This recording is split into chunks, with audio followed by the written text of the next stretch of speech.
right, so my name is Hannah Breckbill, and I'm a farmer in Northeast Iowa, Midwestern United States.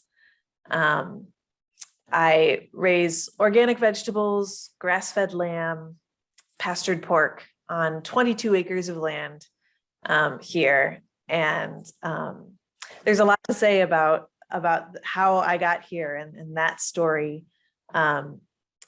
But I'll just start with kind of a little further back with my personal story.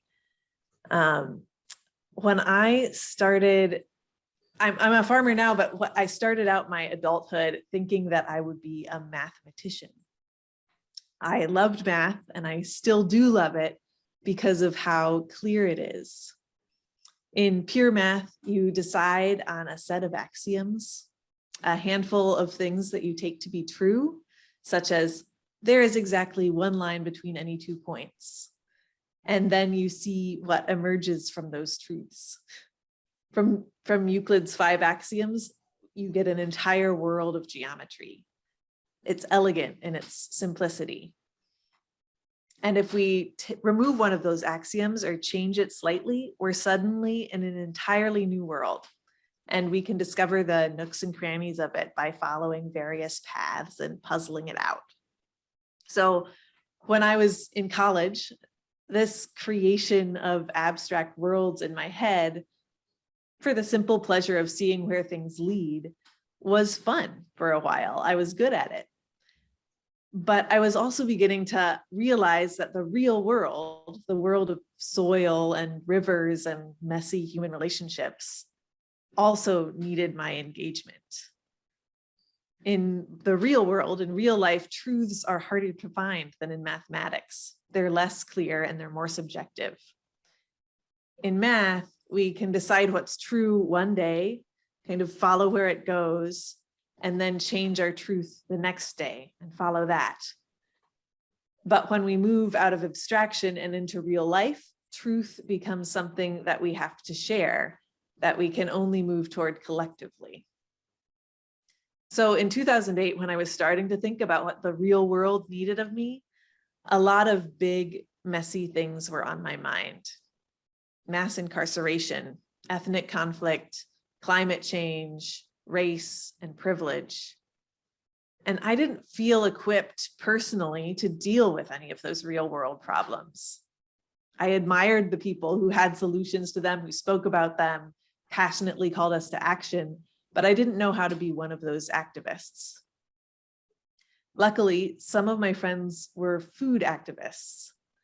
So they spoke up about why food mattered and the ways that it mattered, but they also acted.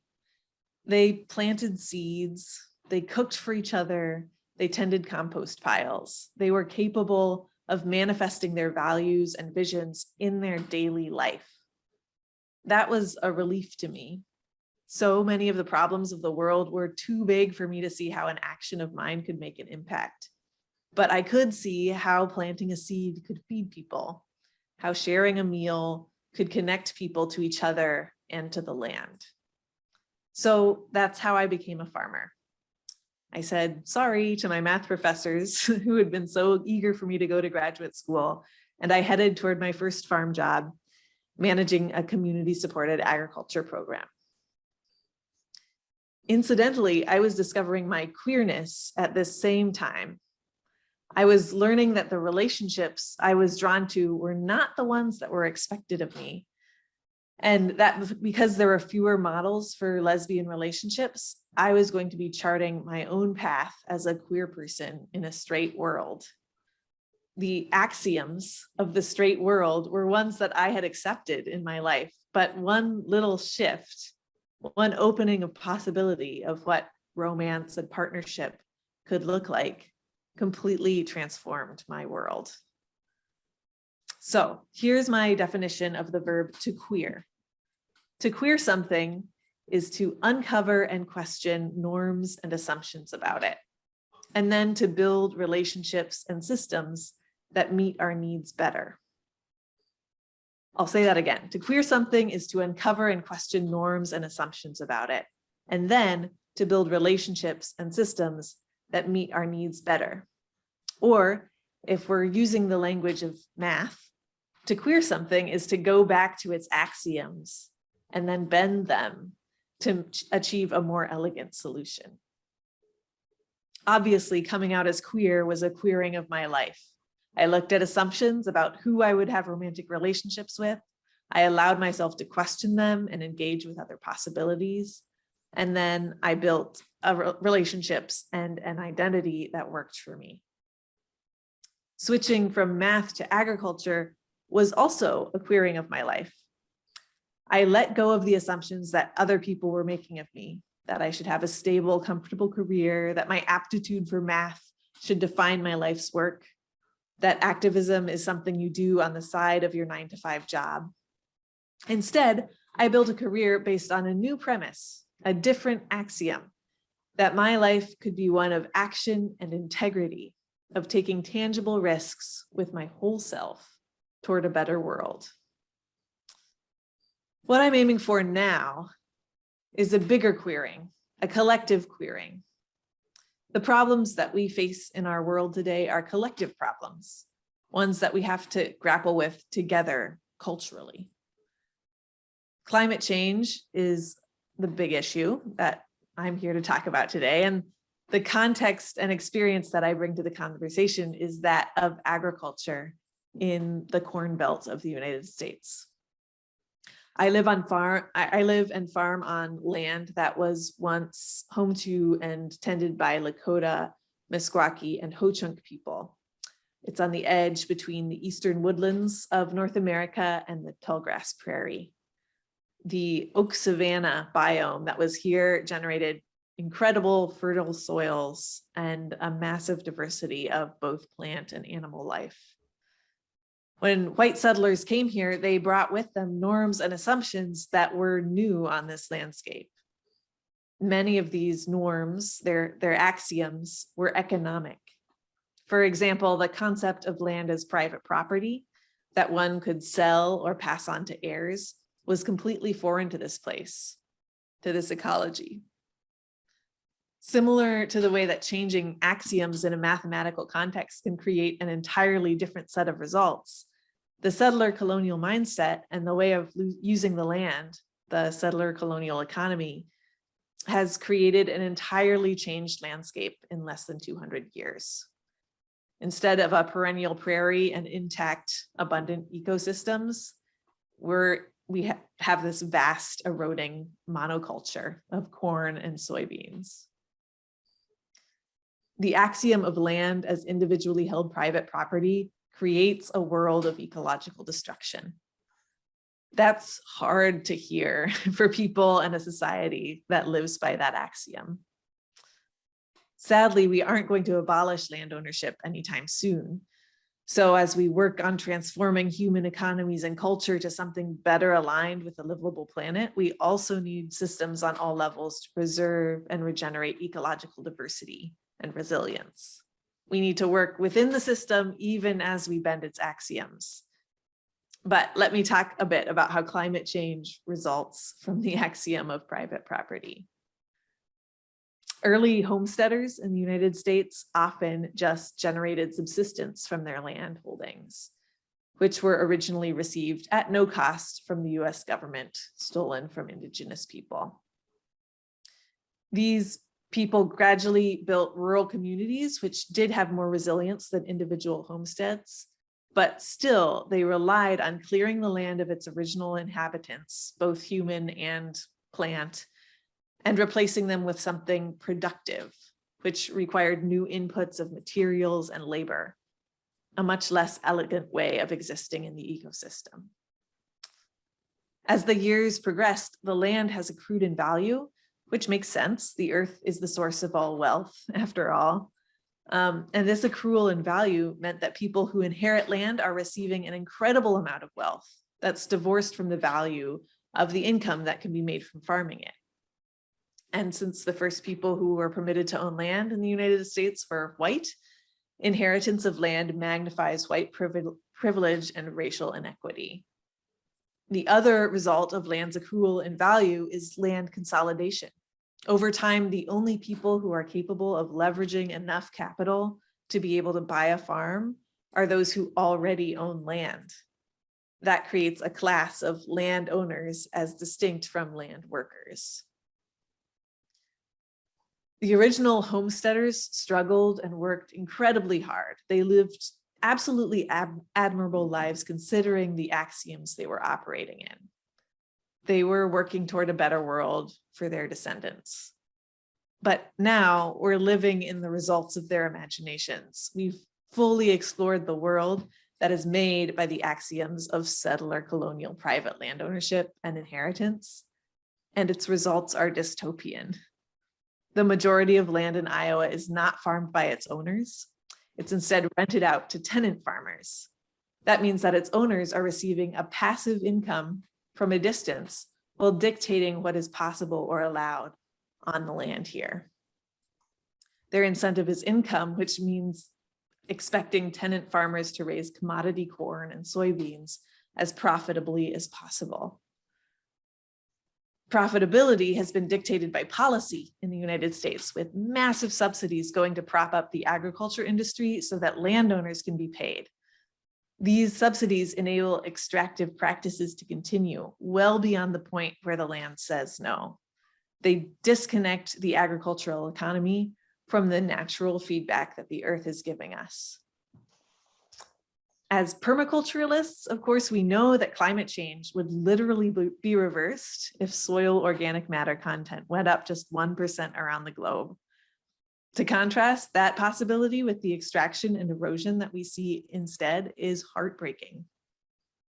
We know that the extraction and erosion is caused by the axioms of settler colonialism. We also know that there are now and always have been other ways available to us. So, what are these ways? And how do we get there from here? That's the question as we move toward queering the economics of farming. We've uncovered some norms. We've questioned them enough to see the unintentional flawed result. So now we ask, what are our needs as a society from the economy of farming? And how can we build relationships and systems that meet them better than our current paradigm does? How do we queer the land? The primary need that agriculture meets for our society and world is for food, fuel, and fiber. We expect agriculture, or at least some form of collective engagement with land, to provide us with the raw materials for living. At the same time, farming is the way that we manage land. We have a growing awareness of our need for ecological stability and diversity, and farming can and must manage the land for resilience, even as it produces the food we eat. Finally, we need agriculture to be good for the people who do the work. I believe that a system can't be called sustainable unless the people in it are thriving. So 3 needs that we have of agriculture are production of useful raw materials, earth care, and people care. The critique of land as private property that I talked about earlier is one thing. Figuring out how we could organize ourselves instead is a whole other process of unlearning and imagining. All of the actions we can take right now are partial. We certainly won't see a completion of the unlearning and rebuilding in any of our lifetimes. But I do think that there are ways to act with integrity despite our context, to build better relationships and systems, to bend some axioms. The first and most obvious step is to look to Indigenous cultures, to learn how the Indigenous people of our places relate to land, and to follow and acknowledge their leadership and wisdom. We can learn too from the economies of Indigenous people. How are resources distributed outside of a settler colonial context? One thing that our individualistic capitalist society has hidden and ignored, and which is axiomatic to Indigenous cultures, is the concept of a commons, a shared resource that is managed collectively by the people who use it. Commoners who access the resource also participate in making decisions about it. That's so different from private ownership, in which only owners make the decisions about a resource that all of us depend on. So let's bring this back to the reality of tangible daily life. Let's spend some axioms. On my farm, Humble Hands Harvest, the structure that we've found to meet our needs is a worker-owned cooperative, a queering of the economic landscape that we live in. It's a far cry from a true commons, but a worker co-op is distinct from conventional business. Only workers can be owners of our business, which means that we make decisions with different goals in mind than pure financial profit. We consider the sustainability of our business in a number of ways, including but not limited to our personal needs and capacities, the land's needs and capacities, our community's needs, and of course, finances. As a worker-owned co-op, we have a holistic decision-making. We have it baked into our structure. It's one of our axioms, and we're gradually discovering its results as we live it out. Another difference is that we hold land collectively as workers. So many farms in the US are family farms in which land has been held for generation, which creates distinctions between the owning class and the working class. On our farm, we bridge that divide by making work a requirement for ownership. This means that the ownership of our land won't simply go to our heirs. It will go instead to whoever is willing to carry on the work. That's our process of queering. My farm is just one experiment in changing the axioms of farming, one experiment in queering land.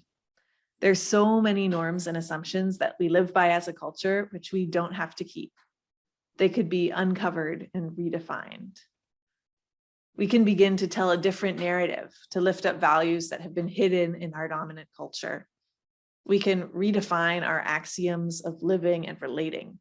And with any luck, the results can be more elegant than the ones we're living in. We're living in the results of other people's imaginations, people from centuries ago. We've learned so much since they imagined our world into being. Now it's our turn to shift the narrative, to bend the axioms of our relating to each other in the earth, to take feedback and change again, to be good ancestors.